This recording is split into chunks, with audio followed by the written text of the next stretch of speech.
L'économie de la qualité. C'est vraiment le leitmotiv que je ressens. Et l'économie de la qualité, c'est français.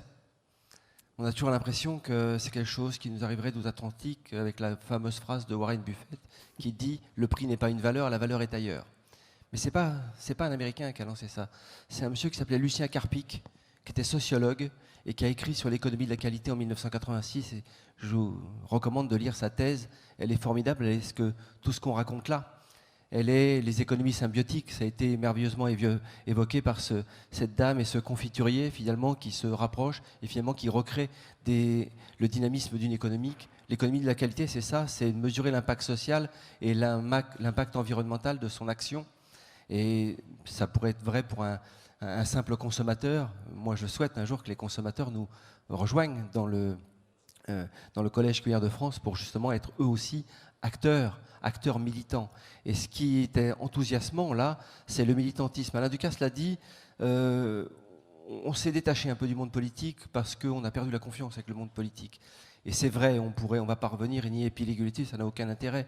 Mais c'est ce bras de levier que vous êtes en train de devenir, ce bras de levier citoyen, ce bras de levier militant, extrêmement fort, extrêmement dynamique, extrêmement riche. Alors aujourd'hui, pas riche d'argent, probablement, mais riche d'une force, et d'une force communicative.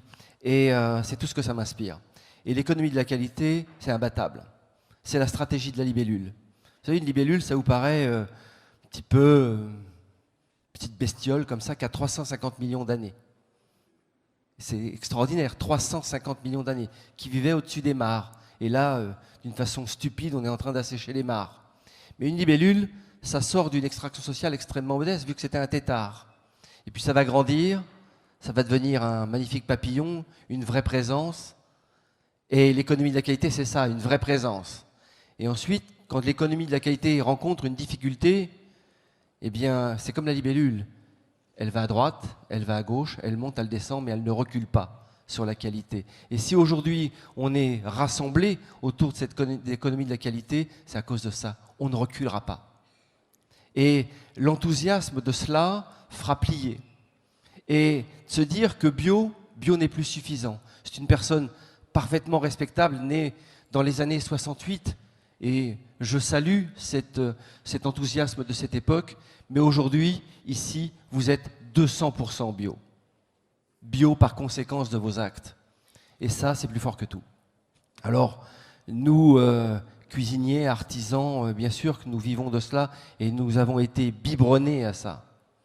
Mais maintenant, on est, et ça a été dit, et je reprends le mot, on n'est pas devant vous, on est derrière vous, parce qu'on a besoin de vous. Et les grands personnages qui nous ont quittés disaient, effectivement, sans cuisine, la cuisine sans produit, c'est rien. Tout est dit. Tout est dit. Donc l'économie de la qualité, et si je tenais à venir ce matin avec vous, parmi vous, c'était juste pour dire ça. Pensez à la libellule. 350 millions d'années, elle ne recule pas. Ne reculons pas sur la qualité. Bio par conséquence de nos actes. Mesurons l'impact social et l'impact environnemental. Et un de mes rêves, c'est de créer un CFA du Collège Cuillère de France, multidirectionnel, avec l'apprentissage d'une agriculture, la consommation de cette agriculture et une approche très environnementale. Je suis sûr que ce CFA existera dans moins de 10 ans. Merci de votre attention. Merci Thierry Marx. Voilà, être au Collège Cuillère de France, c'est aussi un acte citoyen.